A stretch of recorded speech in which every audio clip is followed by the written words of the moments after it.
Ubos yung cellphone. Yan, pwesto ko guys. Ayan. Dito tayo sa parking. Ayan. Ay, kahinto lang ng ulan dito guys, oh. Kahinto lang ng ulan. Ah. Kagabi pala guys, yung kapitbahay namin, inakyat yung bahay nila. Ayan, oh, yung bahay dyan, oh. Ayan, oh, yung bahay dyan, oh. Dyan. Yung sa gilid na yan. Bituan na yan. Yan, inakyat daw yan. Madaling araw. Kasi pumunta dito sa akin yung may-ari. Kung may naano daw. Sabi ko, hindi ako naka-duty kagabi. Iba kasi pang gabi dito guys. Pang-araw lang ako.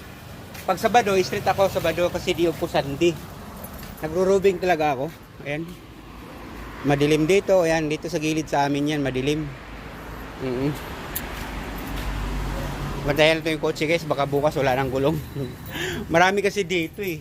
Kahit village to. Marami dito po.